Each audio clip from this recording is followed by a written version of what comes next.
Item number SCP-914. Object Class Safe. Special Containment Procedures. Only personnel who submit a formal request and receive approval from Site Command may operate 914. SCP-914 is to be kept in Research Cell 109B with 2 guard personnel on duty at all times. Any researchers entering 109B are to be accompanied by at least 1 guard for the entirety of testing. A full list of tests to be carried out must be given to all guard personnel on duty. Any deviation from this list will result in termination of testing, forcible removal of personnel from 109B, and formal discipline at Site Command's discretion. Warning: at this time, no testing of biological matter is allowed. Refer to document 109B-117. Applying the rough setting to explosive materials is not advised. Description: SCP-914 is a large clockwork device weighing several tons and covering an area of 18 square meters consisting of screwdrivers, belts, pulleys, gears, springs, and other clockwork. It is incredibly complex, consisting of over 8 million moving parts comprised mostly of tin and copper, with some wood and cloth items observed. Observation and probing have shown no electric assemblies or any form of power other than the main spring under the selection panel.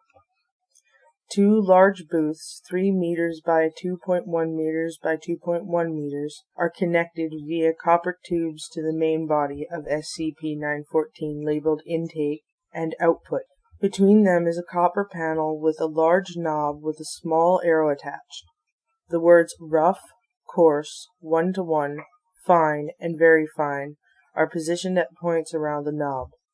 Below the knob is a large key that winds the main spring. When an object is placed in the intake booth, a door slides shut and a small bell sounds. If the knob is turned to any position and the key wound up, SCP-914 will refine the object in the booth. No energy is lost in the process, and the object appears to be in stasis until the output booth door is opened. Intense observation and testing have not shown how SCP-914 accomplishes this, and no test object has ever been observed inside SCP-914 during the refining process. The process takes between 5 and 10 minutes depending on the size of the object being refined. Addendum 5/4 Dr. Test Log. Input: 1 kilo of steel, setting rough. Output: pile of steel chunks of various size appearing to be cut by laser. Input: 1 kilo of steel, setting 1-to-1. Output: 1 kilo of steel screws. Input: 1 kilo of steel, setting fine. Output: 1 kilo of steel carpet tacks. Input: 1 kilo of steel, setting very fine. Output: several gases that dissipated into the air quickly, and 1 gram of an unknown metal resistant to heat of 50,000 degrees, impossible to bend or break with any force, and a near perfect conductor of electricity. Input: 1 wristwatch belonging to Dr.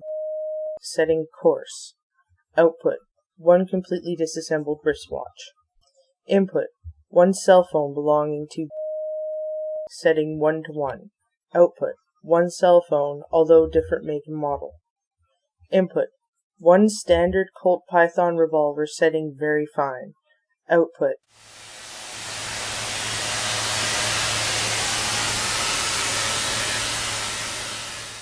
aforementioned completely disintegrated all matter in its line of fire.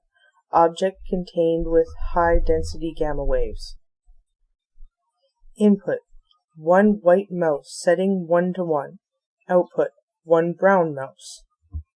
Input: 1 chimp, setting fine. Output: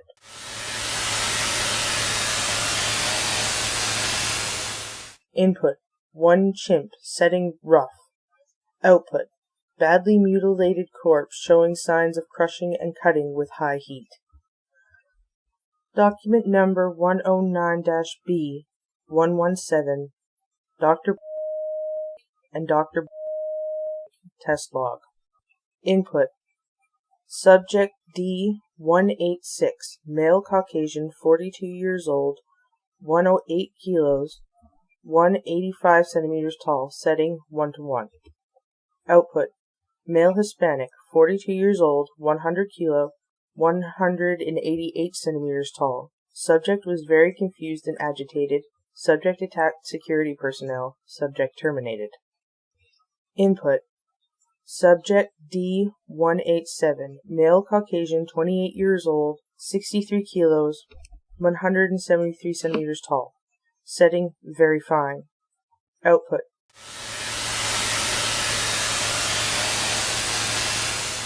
Subject escaped from test chamber, killing 8 guards as well as Dr. and Dr. Lockdown initiated. Subject causes containment failure of 3 SCP areas in continued escape attempt. Special response team engages subject, resulting in severe wounding of subject, partial memory loss in special response team members, and corrosive damage to plumbing. Subject expired several hours later, dissolving into blue ash and blinding nearby research team. Biological testing with SCP-914 discontinued. Experiment Log 914. Name: Dr. Gears. Date: Total items: 4 clockwork pocket watches belonging to Dr. Gears. Input: 1 gold-plated pocket watch. Setting fine. Output: small clockwork bird. When tail is pressed, it produces a robin's call. Input: 1 golden pocket watch. Setting fine. Output: toy clockwork train engine. Input: 1 gold-plated pocket watch. Setting fine. Output: miniature grandfather clock, fully functional. Input: 1 gold-plated pocket watch. Setting fine. Output: small metal sculpture of a piano. Notes from Dr. Gears. It appears there is a high level of randomness when SCP-914 refines an item. However, it seems to preserve some element of its original composition. In this example, clockworks. This is not a law, but a high probability. Refine a metal bar, and you're more likely to get a simple metal object than an internal combustion engine. Both, however, are possible. Name: Dr. Grangan. Date: Total number of objects: 3 adult male cadavers. Input: 1 cadaver. Setting rough. Output: a pile of human remains. Limbs, organs, and bones all appear to have been roughly separated via tearing action and high heat. Output described as unsettling. Input: 1 cadaver. Setting coarse. Output: pile of human remains. All organs and bones have been removed by some form of cutting tool. The skin, nervous system, digestive system, and circulatory system all appear to have been removed without severing or damaging any of the tissues involved. Results frozen for study. Input: 1 cadaver. Setting 1:1. Output: 1 Asian male cadaver. Original cadaver was identified as Caucasian. Name: Dr. Zamila Ken. Date: Total number of items: 2 identical wood cross pendants, 7.6 centimeters long. Input: 1 cross. Setting rough. Total items: 1 fragment of wood of the same mass, cut flat on 3 sides. This may be a fragment of a larger cross. Input: 1 cross. Setting fine. Total items: 1 wooden crucifix with intricately detailed carving of Jesus Christ. Note from Dr. Ken. This may imply that SCP-914 has an understanding of religion. More experiments with religious items are indicated. This test may indicate that SCP-914 understands the use of input objects and not simply their function. Recommended testing with medicines reliant on the placebo effect to ascertain if output provides actual medical solutions to problems. Name: Dr. Date: Total items 5 pounds raw ground beef. Input 1 pound raw ground beef. Setting rough. Output 1 pound beef slurry. Input 1 pound ground beef. Setting fine. Output 1 pound medium cooked round steak. Input 1 pound raw ground beef. Setting fine. Output 1 pound pile of beef jerky. Input 1 pound raw ground beef. Setting very fine. Output 2 half-pound flank steaks, well done and lightly drizzled with gravy. Input 1 pound raw ground beef. Setting very fine. Output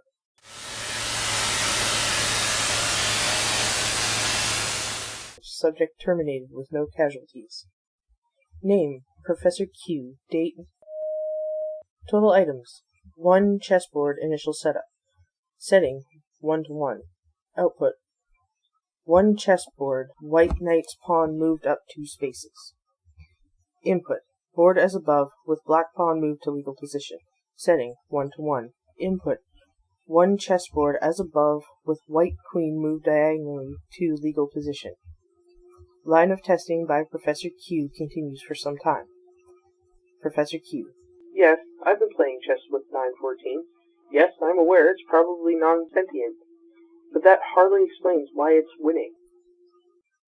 Name Agent Smithers. Date Total items 2 bottles of mass-produced supermarket beer, 2 bottles of micro-brew handcrafted beer. Input 1 bottle of low-quality beer. Setting 1:1. Output a bottle of supermarket brand cola. Input 1 bottle of low-quality beer. Setting very fine. Output a seemingly identical bottle filled with a dark viscous fluid. Testing has shown the liquid to be utterly insignificant in any way. Bottle was misplaced. 2 D-class personnel involved in liquids testing have vanished. On an unrelated note, 2 corpses appeared in the testing chamber. Corpses have yet to be removed due to their lack of significance. Note: why were we even testing it again? Input 1 bottle of high-quality beer. Setting 1:1. Output a box of wine with quality comparable to the beer. Input 1 bottle of high-quality beer. Setting very fine. Output a small glass orb filled with a glowing gas. Mass is identical to the beer bottle. Later testing revealed that physical contact with the orb produces an inspirational effect on the subject D8742. Upon contact with the object, requested a sheet of paper, which he folded into a paper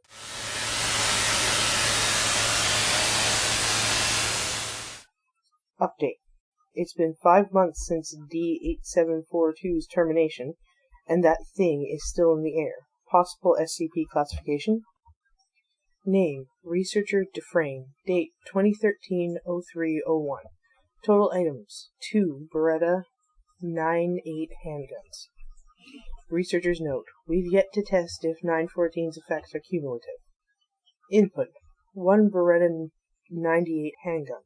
Setting very fine. Output 1 black handgun with no identifiable markings. The weapon lacks a magazine and fires a high-power laser pulse, similar to the Nautilus laser system, that penetrated the wall of the testing chamber and caused noticeable damage to Site-19. Input the results of the previous test. Setting course. Output a series of minuscule parts, along with a small battery and the black casing of the weapon. Contacts were put into storage. That was interesting. It appears that opposite sides of the dial do not exactly reverse the other's effects. Input 1 Beretta 98 handgun. Setting fine. Output an ordinary-looking magazine filled with 9mm IMI rounds. Note: normally the results of the experiment would be tested vigorously. I'm sure it would have some freakish effect that would destroy most of the facility, but in this case the only purpose it holds is to be the subject of the next trial. Input the magazine from the previous test. Setting fine. Output 1 9x21mm cartridge. Mass is identical to 1 Beretta 98. Testing. The cartridge was fired in the Foundation's nuclear testing facility. Agent Smithers, with some difficulty, fired the round at D1743. After viewing enhanced and slowed recordings of the incident, the bullet, after exiting the D-class left foot, changed direction and proceeded to go through the left feet of one other D-class, 2 other researchers, 4 other agents, and 8 security guards. The bullet seemed to target the next individual closest to D1743 before moving on to the next closest. Other than Agent Smithers, who was not targeted, analysis of the site post showed that the bullet had traveled through steel walls, reinforced glass, clothing, and the ground with no apparent decrease in velocity. Note: the total count of victims is 15. The magazine of the Beretta used in the experiment held 15 bullets.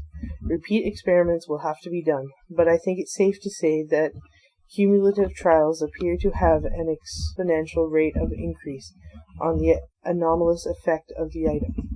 In other words, 2 fines create a far more powerful effect than a very fine. Thank God he didn't shoot him in the head.